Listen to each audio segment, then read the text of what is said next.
If you invest in an ICEA Lion money market fund, small savings today make a big difference tomorrow.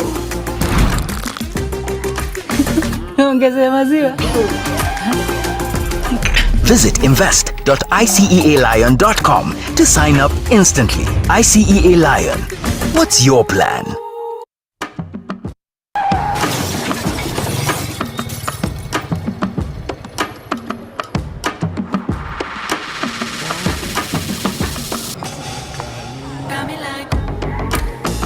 I've got a plan to handle mishaps like a boss. So even when things get out of control, I'm always in the driver's seat. ICEA Lion has a plan for everyone. ICEA Lion. What's your plan?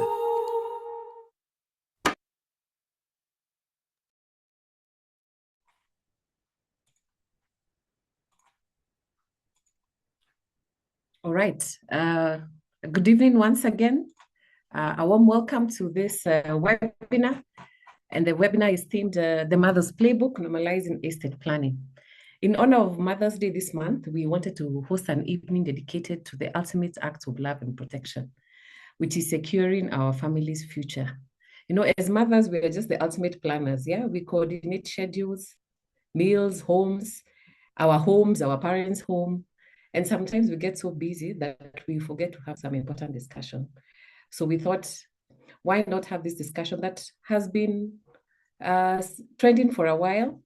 And I think also the journey of getting to the place where we actually put it into action takes time. You hear the information, it takes in a bit. The next time you hear more, it takes in a bit. And eventually you come to the decision of, I need to do this. And you contact somebody who can help you through the process. So ICEA Lion Group is proud to host you for this webinar. Those who are our clients or those who've heard of us know our mission is protect and create wealth. And in doing so, we work closely with women and families to help build financial security. But before we jump into it, let's warm up the chat box a bit. I have a quick question for you. Feel free to answer 1, 2, or 3, whichever fits you perfectly. And the big question, as we talk about estate planning tonight, is where are your family documents right now? Where are your family documents right now? 1, are they well organized in a well-labeled folder or a black book that the key people can find it in a few minutes? Or have you saved it in a PC, in a folder? Or are the documents just put in several places? There are some in your drawer in the office, in your drawer at home. Some information is on emails, and also some information is in WhatsApp chat with your family members. So where do you fall? And this is a judgment-free zone, so feel free to tell us 1, 2, or 3. I want to believe the chats are enabled, and you can feel free to drop your answer there. So 1, in a well-labeled, well-organized folder or book. 2, in a folder in your PC. 3, in several places, from WhatsApp chat to emails, your office desk or your home drawer.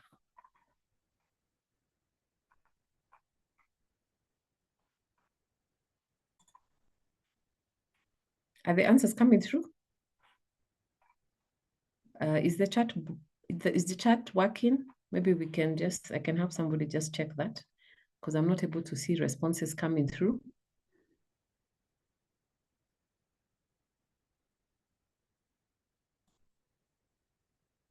Now they're coming through. Yep, I think there was a delay somewhere. They're coming fast and the furious. All right, so is it 3? I see 3 and 1s. Yeah, I see a lot of 1s and a lot of 3s, a few 2. There's someone who said 172. So I'm not sure whether 172 is a secret. But I've seen mostly 1s and 3s. So 1 meaning some of us have them in well-organized folders or books. So we are still manual in a way. Very few people have gone the electronic or digital route. And here we are in this digital space. And most people have said they're scattered everywhere. So we are all guilty. I'm also guilty of that. In WhatsApp chats, in emails, in drawers at home and in the office. But that's a good place. Knowing where you are is a good place, because then as we go through the presentation, you'll be able to get some tips on what is the best place. Am I okay? I continue with what I'm doing, or are there better ways that I can manage my family documents? So let me tell you a little bit about ourselves. I know we have some clients here and some people may not know us.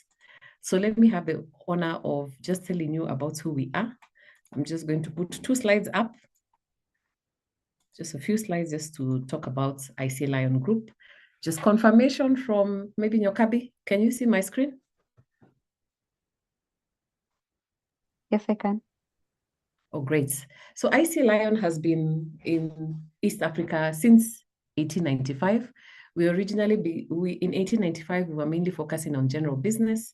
And then we transitioned in the 1960s, where we established the ICEA business as a life business, providing life insurance. Later came the investment management business and the trust business. It's good to note that we are in the 3 East African countries, so East Africa countries, so Kenya, Uganda, and Tanzania, operating 34 branches across the region, and we have 19 branches in Kenya. Should you wish to visit us, our head office is at Riverside Park in Chiromo. Just a little bit about our mission. I've talked about our mission. Our mission is to protect and create wealth for our customers and stakeholders. And our long-term vision is to be the leading Pan-African provider of insurance and financial services. As a company, we are proud of our values, and our values first begin with seeing ourselves through the eyes of our customers. Secondly, our people, our staff are important to us. They are the heartbeat. We aim to deliver on our promises, and we champion integrity. And our brand promise, I think you see this tagline in everything that we put out. Through every life-changing moments, we are better together. So that's a little bit about who we are. And as I said, we are proud to host you today. And I have the pleasure now to invite our speaker. And our speaker is one of us, a lady who is doing phenomenal things in her space. So our presenter is Winnie Mang'i, who is going to break down estate planning in simple, actionable steps. Winnie works for ICEA Group in the trust business. So she's a thought leader in trust and family law. She has over 10 years experience practicing this, and mainly in estate planning and family business advisory. And if I go deeper, her day-to-day work involves succession planning, entity restructuring, and tax advisory in connection with personal estates and family trust. She's married with 2 children, and when she lost her mother, this topic became real. And so you'll speak that she talks about estate planning very passionately. And that is because she's talking from lived-in experience. So I'm proud to introduce Winnie, and Winnie, the floor is yours. Welcome. Thank you, Kanza. Good evening, everybody. Thank you very much for joining us this evening. I am sure we will go increasing in number, but very pleased to have you. Allow me to share my screen because you already know a little bit about myself.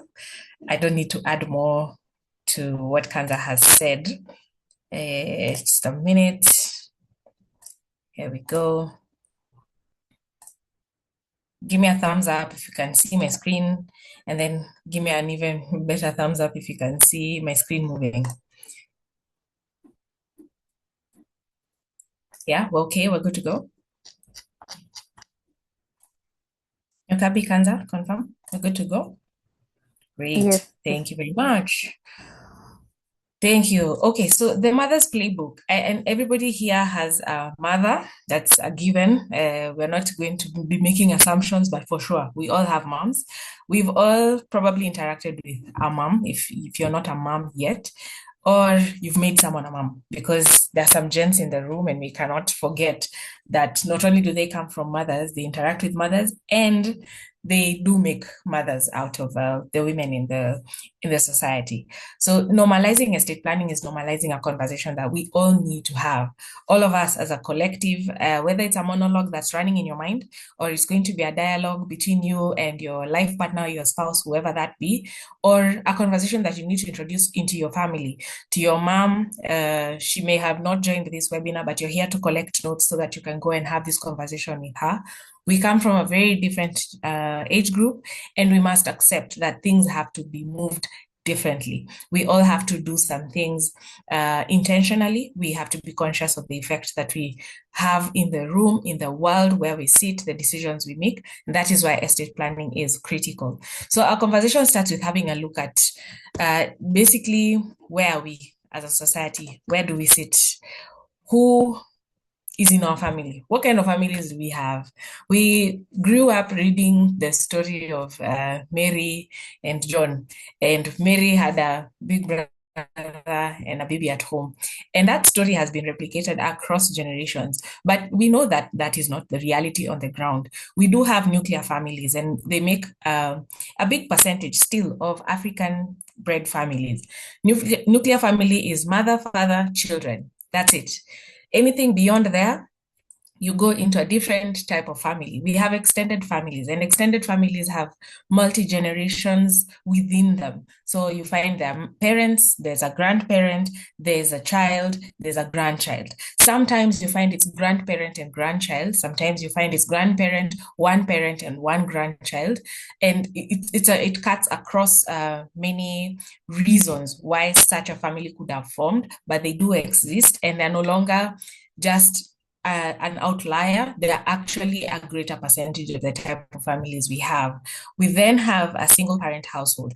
In the 1990s, this was actually studied as a crisis that was yet to boom, and it has come to be. We're in the 21st century. We know that a lot of households are single parent, majority being single mothers, because it's the mother that carries the primary responsibility of a child. But we can't forget that there are single fathers who also live with their own children, and therefore the decision making becomes one sole breadwinner or one sole head of the family, and child or children in the mix. Then we have blended families for various reasons. Someone could have been widowed and left with children. Someone could have separated or divorced from their spouse and left with children, and therefore you have your own children. So you come from a single parent children kind of household, and then you meet someone else who has children or might not have children, and you create what you call a blended family. Blended families are parents, stepchildren, and children who've also been adopted by another parent. So you could have come in with a child that you have adopted, and you come in, you create a child with a person who now has become your life partner, and here you go, it's a blended family. Then we have, I guess, an enviable status in the society, and most often in the Western world, the child-free family, childless couples, people who have actually made a decision that they would like to live in a two-person family status, being man and wife, and they do not wish to have children, but they do collect a lot of assets. They are each other's partners, but they are also each other's dependents. They are therefore the people who need to plan so that if anything, they can continue protecting each other regardless of the circumstance. So estate planning cuts across, whether you sit in a family where there's two parents, whether you sit in a family where you're the only parent, whether you sit in a family where there are now children. And remember, family is you. You are the first family member. Once you have that first family member now can join any other type of family. And that is why we're here to discuss what kind of beneficiary situation do you sit in? Who depends on you? Is it grandparents? Is it your spouse? Is it a child? Is it an adopted person? Who depends on you? And do you need to leave a certain decision that will help them in their life regardless of what happens to you? Let's look at what happens in families. And most often, this is a trigger that we estate planners find ourselves in the middle of. People who choose to get married, and then the marriage hits a roadblock, and therefore they have to exit. There are only two ways to exiting a marriage. Two ways: divorce and death. Now, that is with respect to marriages that have already been legalized, formalized unions, whether you got married under a religious act, being Christian, Hindu, or Muslim, or you got married in the civil registry, or you chose to get married customarily. Those are legal unions, and the only way to exit from a legal union is by death or divorce. But we do have another breed of couples that has cropped up in the recent century. These are living people who are living apart but raising children together. They're living apart. Most of them, you find, they're still within their legal relationships. They're still married to their partners, but they live in separate households and manage their children in almost a co-parenting arrangement, a custodial arrangement. The discussions there now start becoming legal because of the relationship that they have created between themselves and between the things that they take care of. And things are important as much as children are important. So you might find a couple had decided to be child-free. They live separately, but they have not divorced. None has died. They're living separately, but there are properties between them. What kind of decisions should they make? What if one person falls sick? What if one person dies? What happens to their house that they have bought and probably lived in, and now one person has moved to a different living quarter? What happens in that situation? What happens when you're going through a divorce? Our laws are very clear. When you are going through a divorce, you've been married for as long as you've been married, even if it's one day, you can apply for a divorce. If you do apply for a divorce, what are you severing? What are you trying to divide? Because what joins together sometimes can come undone, and what you're dividing is property and custodial rights, rights to children. Yeah, every parent has responsibility over their child, therefore they must divide custodial rights. Custodial rights are like legal custody, being that I own the parental responsibility of this person, and then one person could be given physical custody, meaning I own the actual person, the actual child lives with me, and then we share financial custody, meaning we share responsibility over who pays for the needs, the basic needs of the child, being food, shelter, clothing, education, and healthcare. So all that needs to be discussed, and believe it or not, it does form part of the conversation of estate planning, because this is an event that happened within your estate being your family and your property. And therefore, this event, if not planned for, then you're calling for a court to make a distribution order or to make certain rulings and guidelines that will help you move on to the next phase of your life, however moving on looks like to you. So do you write a will when you're separated to someone? What are the considerations you need to make? Do you need to create a trust? What are the considerations you need to make if you're seeking a divorce from your partner, or probably your partner is unwell or they have passed on? What has triggered the conversation of estate planning could have been a trigger of an event that happened within the family relationships. It could also be death of a child who was the breadwinner in the family and taking care of the parents. Those are different aspects, and they all must be considered when we're discussing estate planning, because we are planning around you. Now let's look at another event that happens, and we've seen it crop up quite some in the recent maybe decade. And since I've been doing estate planning, a lot more people have become aware of certain mental illnesses and mental health challenges that have plagued not only the elderly, but even the younger people. We have lived through a pandemic. Most people would naturally have been conditioned to, you work, you get born, you go to school, you work, you get married, you get a child, you pass on, you retire, you pass on. That trajectory is not necessarily followed by all.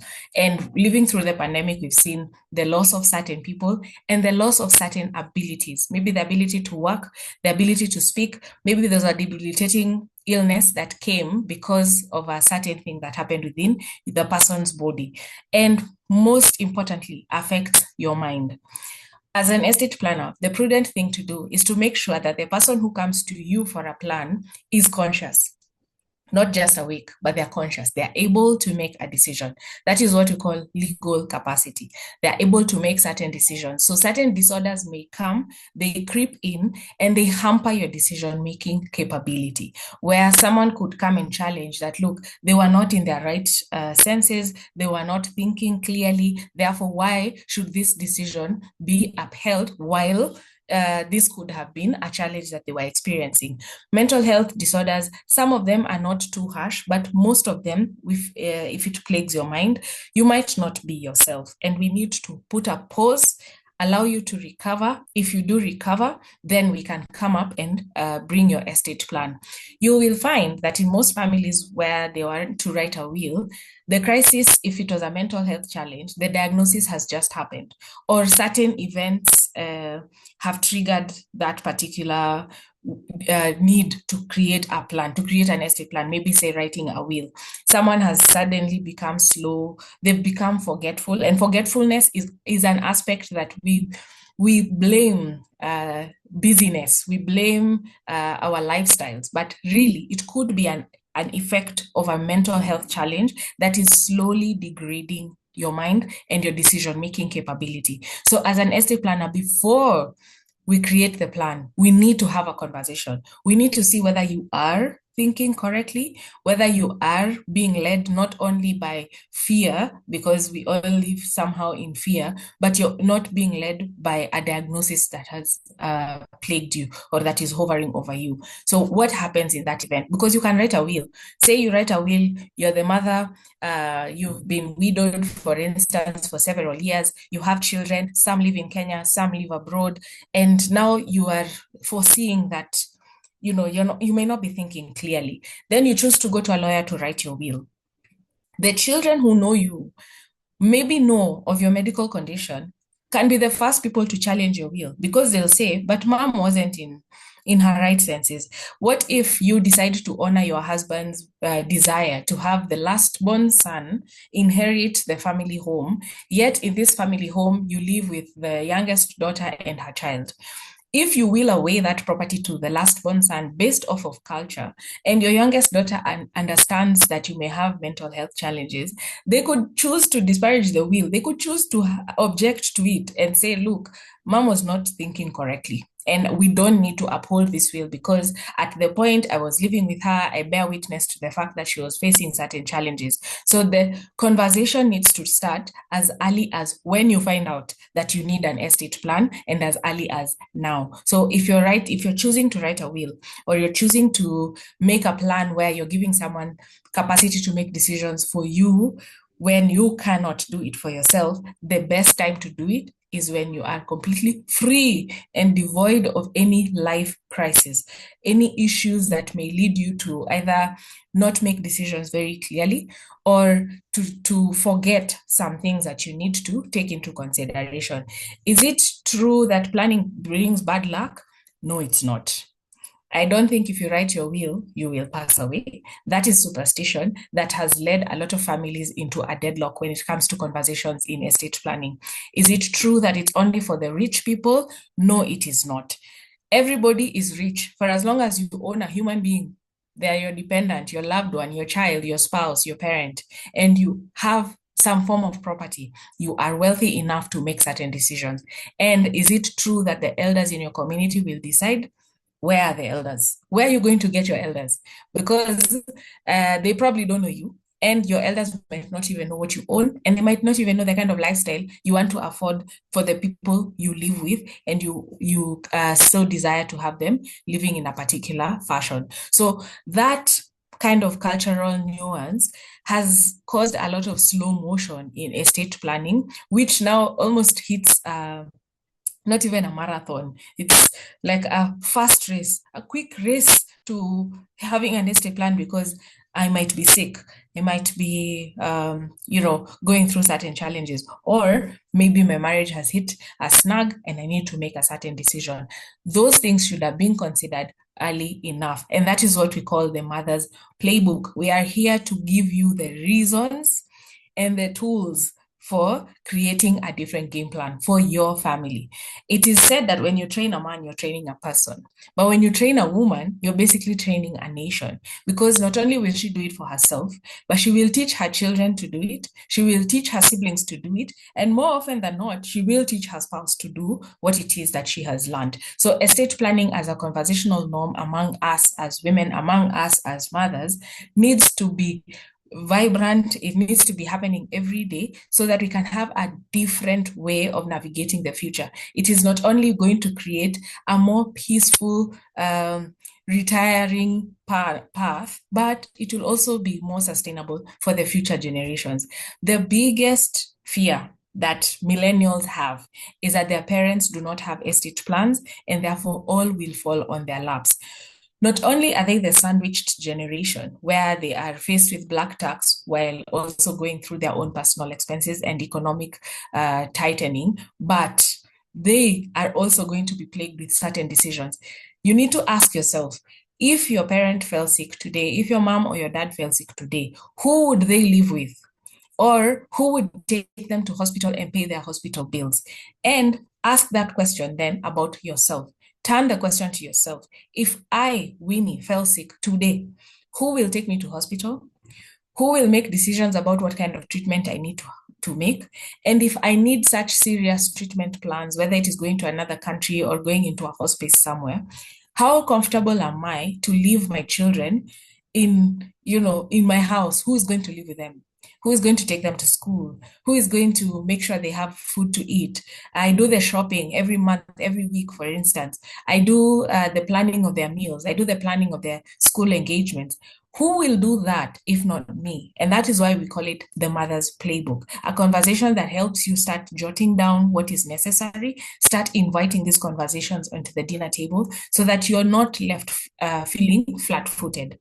Now, when I was growing up, and probably I should ask for hands up in this conversation, when I was growing up, my mother had a small book, a small kind of a notebook, just to look like a counter book, but a very minimized version, where she would write down everything. She was part of a chama. She was part of an investment group. She was investing with her husband. She also had a lot of plans with her children. And as they grew up, she also participated in investing with her children. So she would note down a lot, maybe because there was no digital black book, there were no emails to write ourselves. There was no Google Drive that you could list down everything that you needed to do and have it stored securely. So paper and pen was the best thing that they could use. The plans that they needed to have, even if it was a basic construction site, ako kwa mjengo, everything was written in that black book. Whatever was bought, whatever needs to be used, whoever needs to be paid, any debts that they have, it was a book that was carried from year to year. She would just change it. If it fills up, she has a new book. And she had a particular drawer where she kept all those books. And maybe, like me, you belong to a household where all your documents were kept by your mom. If you needed your birth certificate, mom, give me. If you needed your driver's license renewal, mom, give me. If you needed to get your ID, mom, take me. If you needed to get any kind of hospital records, baptism records, any kind of engagements that you participated in as a child, mom, please give me. So next to my mother's black book was her folder with the names of each child and each child's records, school report forms, KCSE certificate, KCPE clearance certificate. She also kept all of our pictures, if you graduated, if you participated in a trip, if you participated in 1, 2, 3, the other. She kept all those neatly stored away. And if your mother was like mine, she didn't tell you how she was planning it. She just used her mind, her knowledge of her children, and kept it written down. She didn't make extra notes that, oh, this is why I keep this. No, she didn't invite anybody into this conversation, not even her own husband. So my father, if you asked him, where is my birth certificate? He'll tell you, check your mother's book or your folder. Check where your mother used to keep it, yeah? And your mother is basically your first kitchen cabinet. The thing she needs to do is now make it a formalized system. Estate planning is formalizing how you note down this information, how you keep it within the family, and who gets access to it if you're not the one who's accessing it on a daily basis. And because we live in a digital era, we are no longer in the dark ages. We are now able to curate our own kitchen cabinet digitally. You can have your own avatars and you can have your own black book that makes sure that your family can survive with information that you already have, regardless of disruption. Disruption could be that your job has sent you to live abroad for the next 4 years. That is disruptive enough for you to consider setting up your own estate plan or creating your own black book system. However you need to call it, I would urge you to make that a consideration. So the question that I get now when someone says, I'm ready, I want to put up a plan, is what will happen to this? What happens to my savings? What happens to my life insurance benefits? What happens to my pension savings? What happens to my land? Or I'm in the process of buying an off-plan studio. What happens to it? Who knows that I'm buying it? And who will take care of my loved ones? Maybe I'm the one who lives with my siblings' children, or I'm the one who provides their school fees.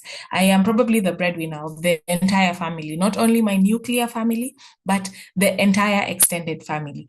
If you are that person, you are in the right conversation, because this particular conversation needs you to sit back and understand neither you are not immortal, but you are also not able to make all decisions for all people for all time. The only thing you can do is do the act of love and make sure that the decisions you make, the things that allow you to make those decisions, are accessible, whether or not you are there. The crisis we have today, and this is a global statistic carried out by the Family Business Institute, is that most families lose their wealth by the third generation. Let me put it in perspective. Third generation is my grandmother, my mother, me. I'm the third one. Whatever my grandmother owned, before it to get to me, she needed to tell my mother so that my mother can tell me.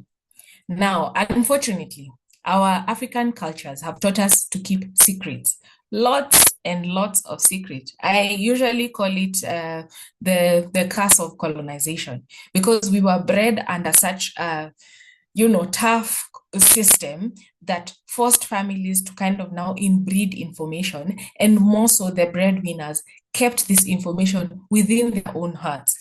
And it is true what they say, dead men tell no tales. So whoever was paying rent in your family, if you did not know your landlord, or you did not know how much rent was paid, whether there were any rent arrears, if that person fell sick and decided to be in a coma for 1 month, you need to know, and you will be the one called up to pay up. Okay, if someone passes on tragically and suddenly, those are the conversations that happen in lawyers' boardrooms. Now, this person used to bank with whatever bank it is, but I don't know their account number. For the court to give me access to their account, I need to have their account number. For the bank to give me access, I need to have the account number. Now I don't have it. So I'm caught in between a rock and a hard place. What am I going to do? And that is how wealth depreciation happens. I don't have information from my grandmother. I don't even know what she owns, how she owns it, if she truly owns it. Maybe it's owned jointly with her siblings or her husband or her children. I also did not know what my mother owned. So it trickled down all the way to the third generation. And here I am starting afresh, rebuilding for my children, and therefore my daughter will be the first person I give information, because it has to stop with me. The intentionality of now releasing the secrets for the protection of the family starts with someone. And that person, I choose to be me, and I hope you choose for it to be you. Cornelius Vanderbilt made a very ironic statement before he passed on, that a fool can make a fortune. Any fool can make a fortune, but it takes a man of brains to hold on to it. Holding on to it doesn't mean holding on to it between today and tomorrow. Holding on to it means if ever someone from your ancestry line were to rise awake and find that you still inhabit the house that they had, they would proudly say they held on to our wealth. Yeah, they shouldn't come back and their home is now a game park, or a Chinese apartment has gone up and none of his family lineage has benefited from it. The crisis needs to end with us. This is the plague that we're having. Okay? It's exploding. Is it exploding in your home? You get to choose. The succession crisis is a volcano, an active volcano where we are all seated. The newspapers have gone round and round. And let me tell you today, as a lawyer, the courtroom is a public space. Anything that happens in the courtroom is public information. Therefore, when we get to see succession battles, it is because someone in the courtroom is either a media journalist or someone taking notes to sell this information to journalists. They are literally sitting down and gathering statistics for us. People who are prominent are having family disputes. A lot of billionaires have died. Where has their wealth gone? Have their families gained from the wealth? There's their family, we see them on our screens every day fighting. It's quite unfortunate that you imagine someone owned, and it is our imagination. I mean, I must say, it is our imagination that we think they own the whole country. And then when it all boils down to their day of death, you find out they may have not owned all that. And even what they owned is not helping their families. But let's bring it down. Let's bring it closer home.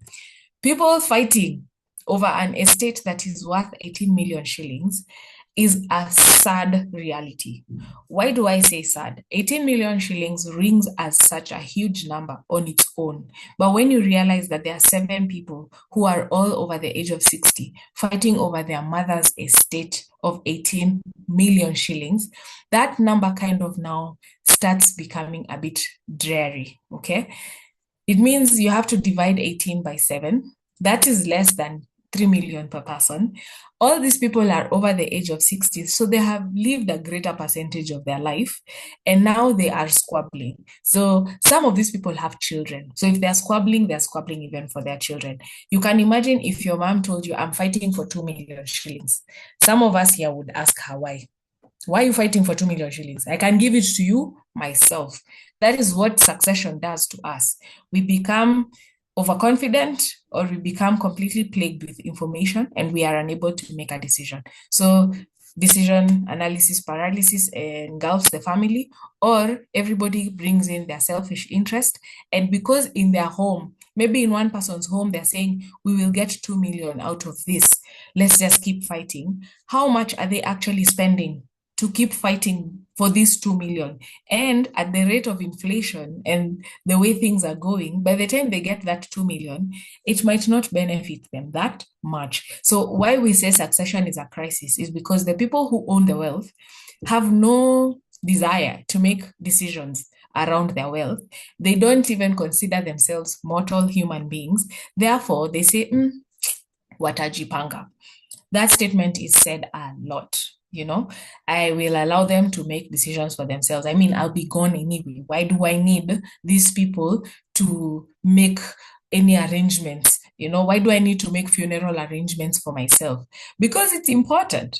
You've seen how funerals can bankrupt a family. Why do I need to make decisions on where I should receive health care? Because it can bankrupt your family. The statistics that were released this year by the Retirement Benefits Authority is that a greater percentage of families in Kenya, more than 80% of families in Kenya, are one health incident away from bankruptcy.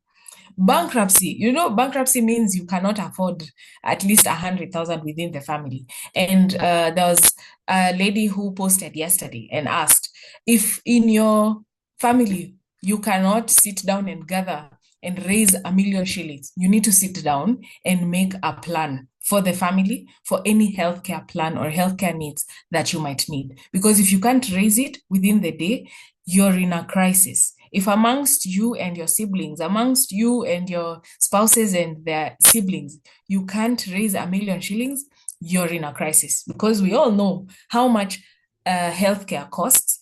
And we've not even doubled down on maybe this person will need to be buried. So the more and more we grow up, the more we start becoming skeptical of medical fundraisers. We become skeptical of funeral fundraisers because we don't know whether they are genuine. They have been taken advantage of by certain unscrupulous people in society. So it becomes harder for your family to go back to friends and family to fundraise. So you now have to go outwards into the public to seek some form of support and to seek solace from them. Is that really fair? Whereas you're seated there, you're healthy, you're having dinner, you're having a cup of tea, and you're not considering that if this hit us over the weekend, we'll have to take so much time to recover, or we will have to put our pride aside and whatever kind of self-indignation you need to go through to make sure you can call your friends for a fundraiser. I know for a fact it is very hard to fundraise, not only for a medical fundraiser, but for a funeral fundraiser. Most people give because they either feel, I wasn't there when they were going through hard times, so this is my last giving. But more and more people are facing such tough economic times that you're left holding the baby with nothing, okay? So it's like throwing away your future simply because you're afraid of starting the conversation. So the mothers in the room, please turn the page, turn it around in your home. Make sure your kids, make sure your spouses, your siblings are aware, one, of your black book, and then two, they're aware of what will happen. Let's give an example of what happens when someone passes on. They had a good business. It was, a name brand business, and now all of a sudden they're gone. And they're gone as if nobody imagined they'd be gone, first. And then two, they didn't have a well-curated plan. It goes without saying that Tuskys is a dying brand. Goes without saying. And simply because the owner's children had no clue what the owner would have wanted in terms of perpetuating his business forward. Yeah. So it ended up meeting a lot of selfish interest versus professional mismanagement. It ended up meeting so much crisis that the brand that we used to pride ourselves with, they used to have offers and offers and offers, is now something that you can't find even on a normal street. Yeah, you can't see them. You just remember them. It becomes history. Akamba bus was such a famous bus. It was one of the best bus services plying long distance routes in Kenya. The person who owned Akamba bus passed on, and his son, he didn't get to his grandchildren. His son, together with the rest of the board that was managing his bus service, literally killed the brand within 5 years. It died. It went under and is now almost just history. It's long forgotten. I did not ply a Kamba bus, and if you did, you really need to think back on the things that existed then and whether the things that exist now will happen to go through that very experience. The hope is that we will build more sustainably, that we are more aware, that we now have, we've been clued in on what we need to do and how we need to do it, and therefore we can make better decisions. Planning ahead gives you peace of mind. Planning ahead allows you to prevent crisis early. It allows you to plan for a guardian for a child so that your cousin who you love and you think can maintain your children very well is well aware that I'm the guardian of this person's children. The pets that you're taking care of, your siblings or your children know, look, these pets need to go to the Kenya Society of Protection and Care of Animals, or these pets need to go to household A and household B because you loved them so dearly. Or the spouse that you're taking care of is aware of any kind of uncertainties that are ongoing. I've bought a property, it is now an off-plan purchase, it's supposed to be completed in 2028. We hope that we get to 2028. But should I not get to 2028, this is what I had planned, and this is what I need you to understand, and this is how you can do it. It is called being proactive and intentional about your life, and that's why estate planning is also proactive lawyering. It's simply sitting down with a person and helping them see the events that can happen, the unforeseen, maybe things that have happened in other families, and learning from them. Because in estate planning, the best way you can learn is through other people's experience.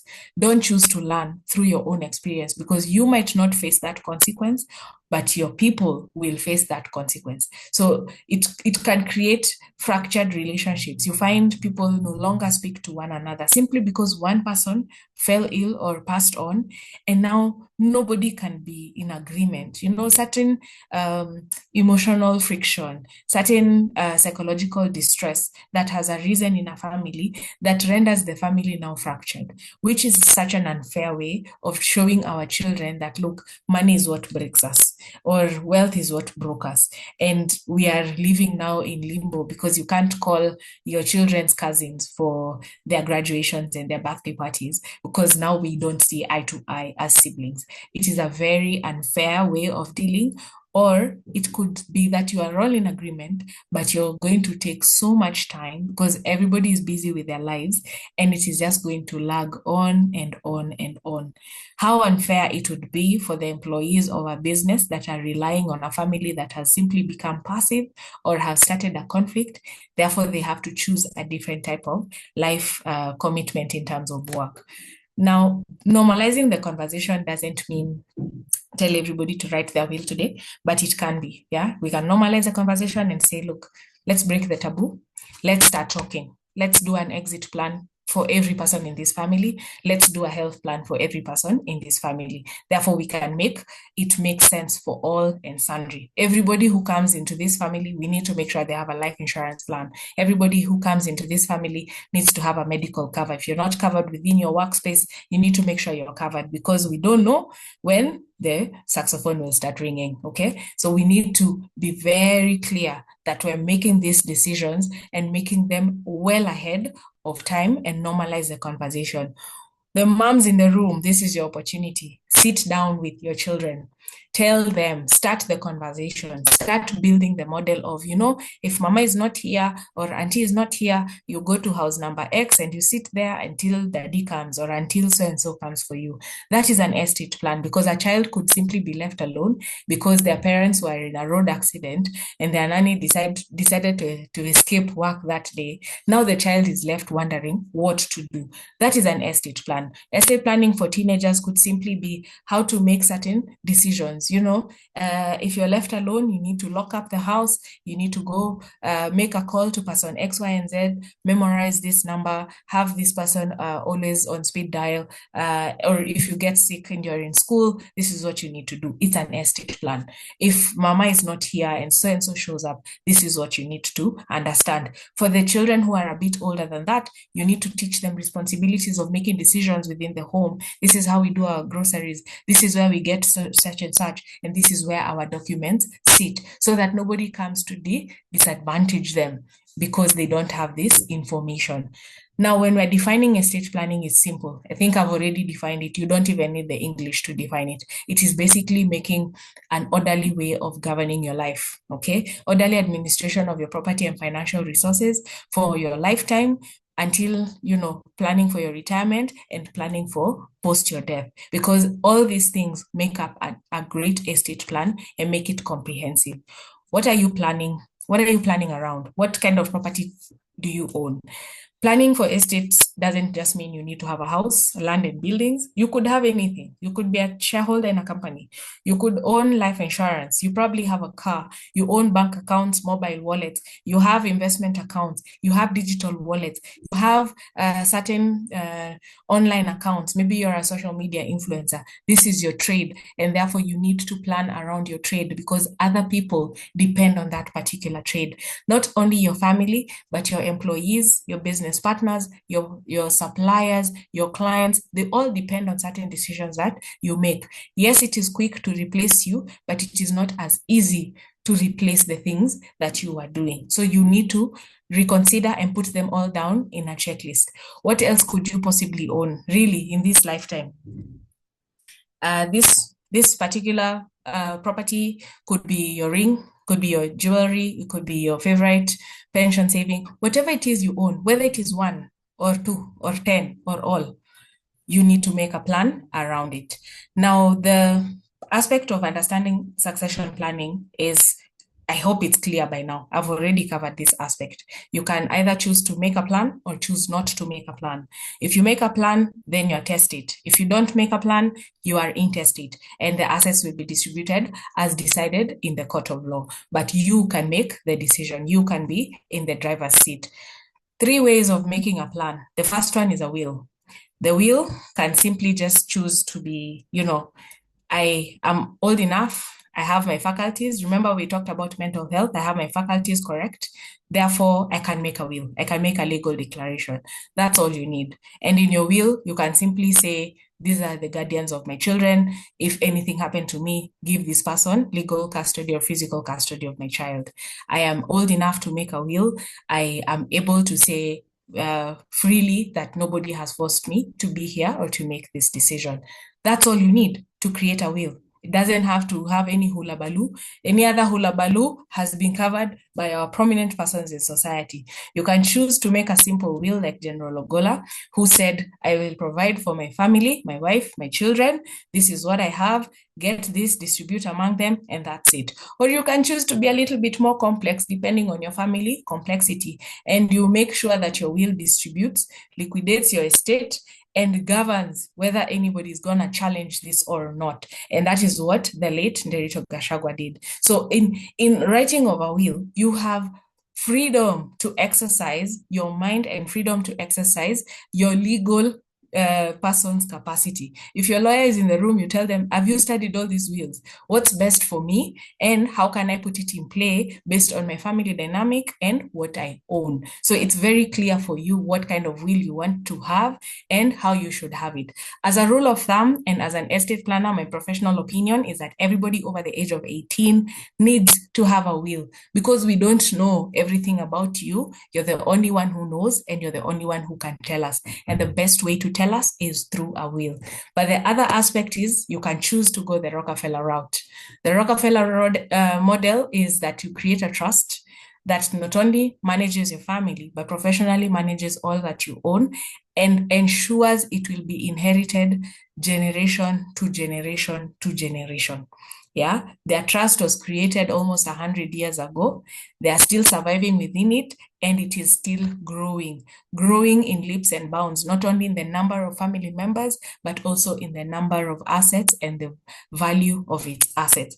That is a pure trust model, okay? A family trust can be set up. You can choose to set up your trust and move from becoming a family chama to being a multi-generational trust.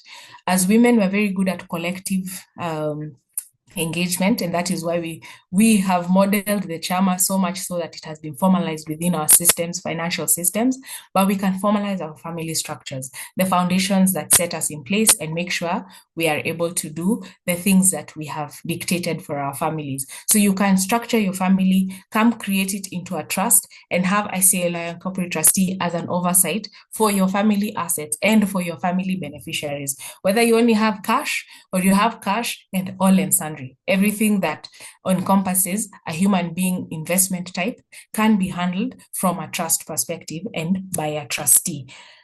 What makes up a trust? How do we set up trusts? We simply create a trust deed. This is the work of your lawyer. You can help your lawyer by giving them instructions. I call a trust a will that comes into effect in your lifetime. A trust is basically a document that you set in place and have it come organize your life while you're still alive. And in that very trust, you can have what we call a letter of wishes, guiding your trustees on what to do with your assets and your beneficiaries. And most importantly, you must tell them what they own in the trust. You can be a trustee of your own trust, but remember, the goal is to have you formalize how you own your property and how you sit within that property exclusive of yourself. So you can do a practice run of what if I'm actually not here? How will these things be managed? You can do a practice run by creating a trust and have it managed professionally. The professional management of a trust now requires you to have done the whole spectrum. Here are the keys to your estate plan. You have a will that gives proper directions. You have a trust deed has been set in place for it. You have a letter of wishes guiding your trustees. You've told them what they own through your asset schedules, and then you've given them power to make formal decisions in form of a resolution by trustees. These are the keys to our functional estate plan. This is what we do when we come to estate planning. These are the documents you leave with your estate planner's office with, and you leave with the how do I utilize these documents to the best interest of my family and also to my best interest in case I become mentally incapacitated or I actually just end up facing a crisis within my family front. So I have all the keys to make sure I can give guidance and I know who I can leave the keys with. Just the same way you would leave your keys at your neighbors so that in case someone is locked out, they have a plan. The estate plan is a set of keys to your life, to your life decisions, and to your assets. So that brings us into the purview of how do you set up a plan. I will end this conversation with a simple outlook of one of the most famous trusts we have in the country, the Njenga Karume Trust. Njenga Karume was diagnosed with an illness in 2011, mid-year. He passed on 2012, February, and then he had set up a trust. What happened in that trust? A lot of things happened. One, he set up the trust while he was in crisis. Two, he set up this trust and didn't have an opportunity to live through the trust. He didn't have an opportunity to exercise the trust's muscles. And over and above that, there were certain instructions that were ignored in that trust that led to the breakdown of the communication between the trustees and the beneficiaries. So the best thing we can do through Njenga Karume Trust is learn what to do when you're trying to set up a trust. Learn that you don't need to create secrets within your trust, but you simply need to have a trustee that can be transparent and neutral. They don't need to own the assets. They also don't need to be the beneficiaries. They can simply be at arm's length and have a way to manage the trust for the benefit of the people who sit within it. That's why independent trustees, professional corporate trustees, are the best when it comes to setting up a trust and having it handed over to a person. So you don't have to learn to trust someone. You can simply say this is your professional work, and they can mature the trust for you and with you. Okay, they can align your beneficiaries to your wishes. If you desire that your home shall always remain within your family line, and this home can only be brought down if a road is going to pass by this land, say that, tell the trustee that. And that is the work of the trustee. They will inspect your home every so often to make sure nobody has sold it to the fellows who have come from the East. They will make sure that they do not follow the misconceptions that had been plaguing the Njenga Karume Trust, and that they learn from that trust that being a trustee is an honorable duty, not just a job. It's an honorable duty that they meet as if they're your foot soldiers in life and in death. Okay, so learning from the Njenga Karume Trust is something we must all do as Kenyans, and we must all understand that sometimes breakdown of relationships can cause crisis in trusts, and therefore you might need a plug, you might need a bridge, you might need a silencer, and a silencer could simply be a professional trustee. So that is how you create your framework, okay? As ICEA LION Trust, we have come to understand the aspect of stewarding. We have come to understand the aspect of managing a settler's wishes, not only their assets, but their wishes, and also advising the family to come and embody the values of the person who created the trust. Aligning the beneficiaries, young as they are, they can mature into the trust and come to understand how to make certain decisions, just like the person who created the trust for them. So you can coach them through the family office framework, through a corporate trustee, and help them understand how to manage their assets, especially if your family asset encompasses a business. Thank you very much for lending me your ear this evening. I think we can take questions. And with that, I will just say, always plan to see the end, see the finish line, and then move from the finish line all the way to where you are right now. Thank you. Wow. Thank you so much, Winnie. I'll give you a few minutes to sip on water. Thank you. and I want to ask you, the ladies here, and I've seen some gents, to just put some nuggets. What have you learned? As I give time for Winnie to just sip some water, catch a break, I'll mention some. She said, don't set up a plan when you're in crisis. Yeah, because when you're in crisis, you feel with anxiety, there's overwhelm, and so you may not make the best decision. So I love that. And then she also said, tusikwe na masiri nyingi, let us not be so secretive. We like to keep our assets secrets. Yeah, and it's actually, there's a story that is told of this guy who did not tell his family that he owned flats. And then when he passed on, the caretaker had no other contact. So for months and months, nobody came to ask what's going on with the property, and this caretaker was collecting the rent. So the caretaker just started enjoying that rent for himself because he didn't know, where am I going? Yeah, so that story I just remembered it as Winnie was talking through just the different stories of lack of proper planning. I see people are putting up some important things. But let me say, you talked about pets. That's a good point too. I've never really thought of what I'll do, what will happen to my pets in my absence. I'm more concerned about my mother and my daughter. Then she says we need to hold family conversations. So if your family cannot raise 1 million, you need a plan.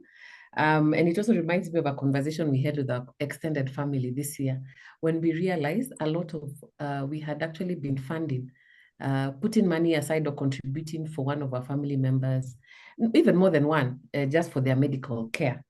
And so we were we were having the conversation that it's not sustainable and we needed to come up with a plan. And then my last point was stewardship. Stewardship begins by simple things, by giving our kids direction on what happens in case you come home late. And maybe they come home from school, the house help is not there and they wait for you and they don't see you. Where is your emergency contact list? Can they go to the next door neighbor and seek help? So thank you so much, Winnie. I loved it. I hope you loved it too. I want to go to the questions. Some of the questions were being answered by the team. So I'll just look at those that have not been covered. And I hope we can really run through them in the next 10 minutes. So I beg your indulgence, allow us to just extend, just to cover some the weighty questions. So Winnie, I hope you're ready.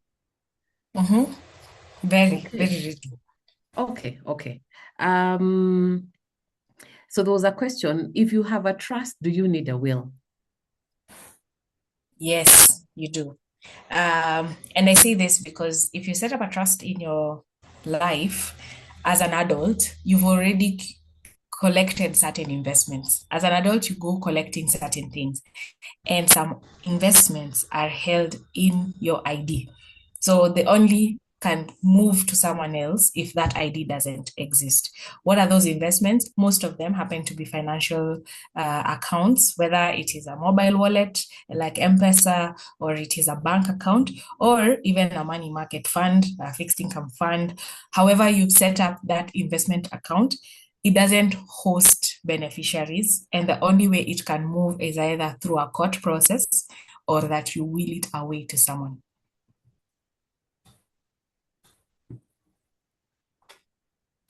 Sorry, Winnie, I'm not able to see you. Are you done? Okay, no problem. Yes, I'm done. I'm done. Oh, all right. Okay, thanks. So I'm just reading the questions, so I'm not able to see you as you respond. So just a follow-up on the question. I think it's still connected, and I get the difference of where a will applies and it is more advantageous, and where a trust applies. But somebody wants to know when you talk about a trust being more advantageous than a will, what do you mean? For example, land inherited will mean a new title in their name. How does this work if trusts are based on shares owned? A trust is a legal person. It's a person just like you and me, just that they're not natural. That trust can encompass any beneficiary. Setting up a trust doesn't mean you have to set it up with people you are related to by blood. You can set up a trust with people who you own a certain property with, and in that trust, you apportion the benefit. Apportioning the benefit means you now share it out. You say, I own 10%, you own 20, the other person owns 30, and the trust will distribute that asset in accordance with those proportions. How does that help? The trust is not a vehicle that goes for succession. It also doesn't go for matrimonial property distribution. So whatever is held in the trust is actually covered within that trust, and it is only for the people named as beneficiaries of the trust. So if you choose to do a trust, maybe as siblings, because you've inherited this property from your parents, none of the siblings spouses or life partners or children will benefit unless all siblings have said so. So we all gain according to our proportionate share, and the trustees' work is to make sure this share of this land goes to this person. And the beauty with our Kenyan family trusts is because they're legal persons, the title is in the name of the trust. It doesn't have to be in the name of a group of people. It is in the name of the trust. The trust is an immortal being, unlike you, and the trust can exist beyond you. So you can say, as siblings, we've inherited this 100-acre, we want to use it consolidatedly, we will not subdivide it. In case anything happens to Winnie or happens to Kanza, their children will benefit. And it is an easier way of succeeding without having to go through the court process. Yeah, back to you, Kanza. All right. So there's another question, and I guess this is where there are many kids involved. Let's say I have two children, one is an adult and the other is a minor. Is it prudent that assets are held in trust for the minor until they turn 18 or 21 or 25? How is this determined given the excitement and the naivety of youth, which can be risky? Okay, good questions, because those are things we consider when we're writing your estate plan. Remember, you have an adult, you have a minor. So the adult can be a decision maker for the minor for the time being. What happens is these trusts are created by court, where court sees that there's a minor in the estate and there's succession that is being done. The court will create a trust over the estate for the minor until the minor turns 18. Once they're 18, because constitutionally that is our age of majority, where you have legal capacity to make a decision, once that person turns 18, then the estate can come to them or can now be shared out among everybody because the minor has come of age. What you do in a trust is you actually prevent that. You prevent that from happening by one, you've already created the trust yourself. Remember, there are only two ways you can do the succession. Either you do it or the court does it. If you do it, you can play by your own rules, yeah, and create your own playbook, as we had said. You tell your children you can't use this property or benefit from it until you're of a certain age, or until you can prove certain financial literacy you've achieved, or at least you finished your education, or you've hit another milestone. You get to decide. You get to decide whether that property is actually shared out the way it is, or it is now distributing income. So we own one apartment, it is in Kilimani, this apartment collects 80,000, I only have two children. This money will be collected by the trustee, by the trust.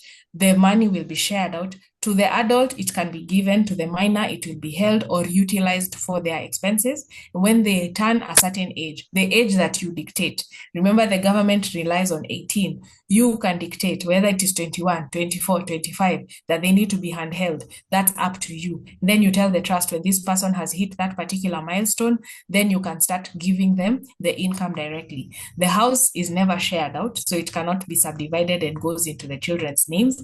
That's an advantage. And then two, the income is collected in a way that protects the minor and also protects the adult. Okay, I want to run through the series of questions, the remaining questions in three ways. Just one, just for clarity, somebody wanted to understand, because you've used it interchangeably. What's the difference between an estate plan and versus the family plan? Okay. Interchangeably, because they're the same thing. The family plan and the estate plan are the same, just that when we talk about estate planning, we gear more towards the asset. But when you talk about family planning, you now plan around all other events of the family, whether it is someone's illness, someone's funeral, someone's event that might happen that might trigger a certain financial crisis in the family. So the estate plan can be embedded into the family plan, where we say for us, in our family, all of us have an estate plan. In our family, we have all medical covers. In our family, we all have funeral last expense covers, and that is part of the family plan. So the estate plan can sit within the family plan. Okay, so the second last set of questions, there was a lot of questions about will and they being contested. So just speak through that again. I know you mentioned it earlier, but just briefly, just recount where and who can contest the will. Good. Who? Anyone. Anyone can contest their will. If they felt like they were your dependent in your lifetime, they can contest your will. Why? In wills, what we tend to do, Kanza, is I share out what I have to the people I want to share out with. I forget that maybe I send an allowance to my niece or my nephew. I probably pay out a certain benefit, even if it is to my nanny's children. That's a benefit, and it's a dependent I have created. And as long as it is repeated and frequent, that dependency can be inherited. This person can come and say, but I need to benefit from this person's estate because I depended on them in my lifetime. Over and above that, and especially for families where they don't know whether the father in the home has other children, if he doesn't contemplate any other children, he may or may not know that he has other children. that will can be contested by strangers. So we call them strangers in the family who come and show up and want to be involved in the contestation of a will. When it comes to the mother's perspective, someone could contest it simply because they feel you didn't give them enough or you gave someone way too much. So I want to challenge the will on the basis of this was not adequately distributed. So a challenge of a will could simply be because I'm feeling hurt, or it could actually have legal backing that you created in your lifetime and didn't contemplate them in your will. Okay, and so the last set of questions is setting up a trust. And I think somebody had an aha moment, and I like it when I see such comments. Somebody has said, I always thought estate planning is for the wealthy only. Before even Winnie responds, that's a big no. Many of us don't realize we actually have assets. And let me take, if you are employed like me, you enjoy certain benefits from the employer. You are in a SACCO, you're in a chama, you are contributing to an SSF, you have pension, you probably have a life cover, you have MMF. Actually, I tell people are more rich than they think. Many of us operate with a broke mindset, with a poor mindset, but you are richer than you think. So as long as you have a couple of assets, estate planning is for you. So Winnie, the last questions is about setting up a trust. So things like just summarize the process. Then there's a question of how much do we charge? Then there's a question about if the company, that is the corporate trustee, goes bankrupt or goes down, what happens to my trust? There's another one about a trust. But I think in your summary, you'll be able to respond to all questions that are about outsourcing the trust services to a company or a corporate like ICEA LION. Okay, fair. The first question is, how do you set up a trust? You create a trust deed. That's the first step. You must create a trust deed. A trust deed is a set of instructions to your trustees and guiding the trustees on what to do with your estate. So you tell them who your beneficiaries are, how they benefit, at what age they benefit, and what assets you're placing in their trust, how they should invest it, if they should be conservative, if they can be high risk takers, or if they simply you want to liquidate your entire estate, but through the trust model. Therefore, you move all your assets into the trust. If anything happened to you, they sell everything and distribute to your beneficiaries bit by bit for a certain duration of time. You can dictate within your trust, and the trust deed is the constitution, it's the Bible of your trust. Once you have your trust deed in place, you take it through the process of registration. Why do we register it? So that it can be an enforceable document. You can actually take it to court for the court to recognize it and say that this is what this person had dictated, and these are the rules that have been put in play for the estate. Third thing you do, incorporate it. Why does incorporation happen? So that you can legalize the person and make them a legal entity that can speak for itself, sue and be sued, and can now own the assets in its own name. What's the danger of leaving it registered and not incorporated? That assets moved into the trust now get owned in the name of trustees. Again, remember, trustees today may be good, tomorrow may be temptable. Therefore, they can choose, this asset is already in my name. The way chamas hold property in the name of 3 versus 7 people, the 3 people can collude and decide to do away with the asset and never tell the rest within the chama group. Same thing for trust. So why Kenyan family trusts are incorporated is so that the trust itself can sign documents with its current trustees, and the trust is a person. So you will need to prove that you're a trustee to do any kind of transaction within the trust, not just that your name is on the asset document. Why a corporate trustee? Because it's professional. Individuals have to be trained. Individuals have to understand why you're setting up the trust. It's easier to have a professional because they already know the fiduciary duty that is carried in the trustee. How much does it cost to set up a trust? Only 350,000. It's cheaper than going through succession. I must add that going through succession might take you a year, 2 years, but setting up a trust will take you maybe 3 to 4 months, and you're able to give all instructions. Imagine your mortality and then say, I can live out my trust and experience it while I am still here. The best time to set up your trust is now, so that you get to drive it and mature it as best as you can. If you're setting up a trust because there's a succession that has happened, it is also going to save save you another set of succession. Trusts don't go through succession. Whatever rules have been placed by the person who created the trust are the rules to go by. Obviously, within the confines of the law, you can't ask the trust to do what the law will not allow. Why should a corporate trustee, I mean, the way a natural person will exit the world by death, a company dies by being insolvent. It can wind up. But remember, your family trust is incorporated. Therefore, no asset is owned by the trustee. It is owned by the trust. In the same way, an individual trustee can die and pass on trusteeship to another individual, a corporate trustee can be wound up and pass on trusteeship to another individual or another corporate person. So the corporate trustee does not own the trust. They are simply working in the trust. They are an officer in the trust. Their role starts and ends on administration. Ownership belongs to the trust. So whatever happens to your trustee, they simply exit, because a trustee might leave because they're being wound up, or they simply want to resign from your trust. They can still leave, but that should not destabilize your trust. Yeah. Thank you, Kanza. Okay. So I think, ladies, we're going to wrap up there with the questions. A clap, online claps for Winnie. I think she's done a brilliant job. And for many of us who may feel I probably still have questions, we'll put our contact details. But the truth is, there are some topics that you have to listen over and over and over until it sinks. Yeah, money did not come. We were not taught on money matters in school. So we are learning in our adult stage. And some things take time. So I think we'll keep on replaying or having this session on estate planning. The more we hear about it, the more it will be understood, and the more we will take actions, so that we are not only just protecting and growing our wealth, we are also just making sure we are doing the legacy planning.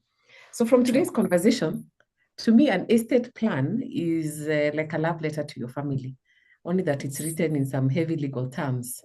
And it's about removing the guesswork for the people I care most about when I'm not there. Simply, if I can wrap it up that way. So let's go away knowing that an estate plan is a love letter to your family. You're showing them love even when you're not around. So we've taken much of your time, and I really appreciate you for sticking till the end with us. Special thanks to each one of you who's joined today's meeting. We value that you made time to come in and to engage with us. I also want to thank Winnie for sharing her wisdom and knowledge with us. And for you, incredible women, thank you for trusting us. If you are one of our clients, thank you for trusting us. We wouldn't be here if it wasn't for you. And the fact that you've taken an hour, almost 1.5 hours, just learning about legacy, I think it's the best Mother's Day gift you could give yourself. So at ICEA LION Group, we just don't want to empower you and say you've had, now go. One, we'll share the recording. We'll not share the presentation, we'll share the recording. And secondly, we will send you an estate planning checklist. So something just to keep the conversations live and to build momentum and take action following this presentation. Also look out for a second invite because we'll have a part 2 of this topic. June is coming. June is Father's Month, so we need to involve them in these conversations. So on 13th June, that's a Saturday at 9 a.m., we shall have another webinar, Fearless Family Money Conversations. That has been a tongue twister. Fearless Family Money Conversation. So part 2 of this. So look out for the email, look out on social media for the details, and we look forward to seeing you there. So allow me to wrap up and say thank you, Asante, for making time, and a happy Mother's Month to you all, even as it ends. And we appreciate you for believing in us and joining this webinar today. Good night and stay blessed.